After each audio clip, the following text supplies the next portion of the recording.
Hey peeps, Tyler here with a book review for Outrage Machine, How Tech Amplifies Discontent, Disrupts Democracy, and What We Can Do About It by Tobias Rose-Stockwell.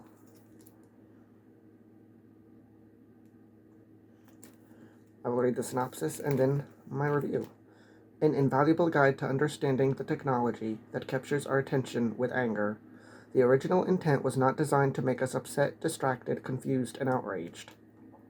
But something unexpected happened at the turn of the last decade, when a handful of small features were quietly launched at social media companies with a little fanfare.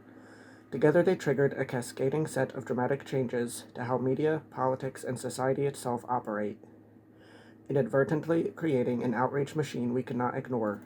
Author, designer, and media researcher Tobias Rose-Stockwell shares the defining shifts caused by these technologies and how they have ignited a society-wide crisis of trust.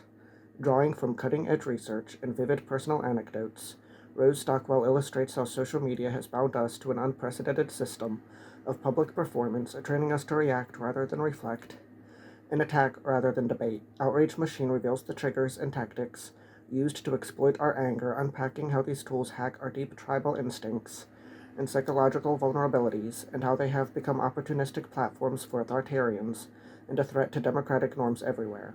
But this book is not just about the problem. In a story spanning continents and generations, Rose-Stockwell explores how every new media technology disrupts our ability to make sense of the world. From the printing press to the telegraph, from radio to television, Outrage Machine situates social media within a historical cycle of confusion, violence, and emerging tolerance. Using clear language and powerful illustrations, this book reveals the magnitude of the challenges we face while offering realistic solutions and a promising pathway out. So, I gave this book 4.5 stars. My review, which you could also read on Goodreads or Storygraph, my link is in the description. So many of our problems today seem new, but they aren't. They are just worse than ever because of the worldwide internet, which isn't all bad and has many good things to it, but also amplifies the bad. We've been here before over and over and over again.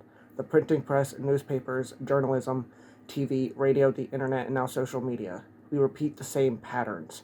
We get a new superpower, and we struggle with how to use it. How to get the pros and minimize the cons, and we temporarily end up in a dark valley. But eventually we figure it out and make our way out of it. I've seen the good of social media just like the last chapter mentions. I also had a house fire. Mine was in 2012. I accidentally put 2020, which was the year he had a house fire. Oops. I'll fix that in a second. Mine was in 2012 and had friends on social media unexpectedly set up a GoFundMe to help me get back on my feet, so that last chapter hit me personally. Among other good things I've seen and experienced, but the division, outrage, and toxicity have made the world seem like it's gone insane. And now I understand more of why thanks to this book, and how this isn't new and there is hope. But it is as scary at times it has me worried. Is social media the superpower that finally does us in and has us destroying ourselves for good? I hope not, and this book is hopeful. This book made me think a lot, and I believe it'll help me have more empathy for people as I look around thinking the world has gone mad. I honestly think this is a must-read and highly recommend it. And also wanted to read this one section here. It's in the chapter 26. What's at stake?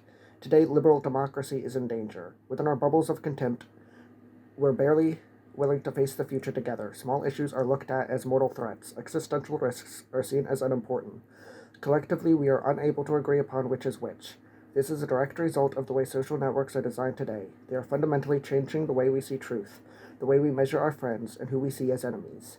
When we project into the future, this does not resolve well. We experience real outrage on a near-daily basis, and we feel real fear about those with opposite political agendas. Among those highly engaged in politics, 70% of Democrats and 62% of Republicans say they are afraid of the other party. This is priming us to ignore the other side. The portion of Americans who express consistently conservative or consistently liberal opinions has doubled over the past 2 decades. The ideological overlap between the two parties has diminished dramatically. Today, 92% of Republicans are to the right of the median Democrat, and 94% of Democrats are to the left of the median Republican.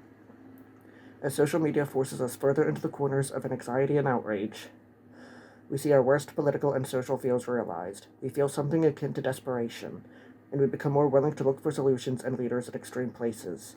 This trend is reflected in worrying polls about the acceptability of an authoritarian state. In the United States, there is a sizable and growing percentage of the population that are fine to completely end democratic governance and default to army rule as long as it's on their side. Talk about fucking terrifying. The youngest of us, who are widely thought to be the most liberal and idealistic, are not immune to this authoritarian trend. Nearly a full quarter of Americans under 24 years of age have said an authoritarian from their party is preferable to democratic elections. We are losing the capacity to cooperate around large goals. We're all angry about different things. Partisan gridlock in Congress is only getting worse. This is a direct reflection of public sentiment. Liberal democracies have historically had the best repositories of ideas. An advantage because they are drawing from a diverse and unique set of perspectives to solve problems. Social media is stripping the gears of that machinery, and authoritarians around the world are taking advantage of it. A highly polarized society cannot maintain multiple parties and viewpoints. What's more, a subset of the population is particularly prone to authoritarian triggering, in which they, by default, will support an autocrat if exposed to the right stimulus. So that's just one little part. So, while I did say this book is hopeful, and it is, it's also terrifying. And I believe we can get out of this so-called dark valley, like he does.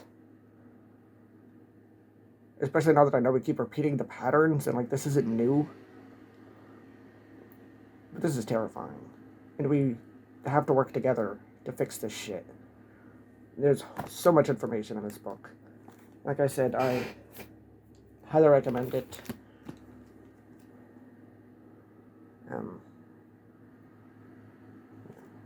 This would be annotated, but I got it from the library.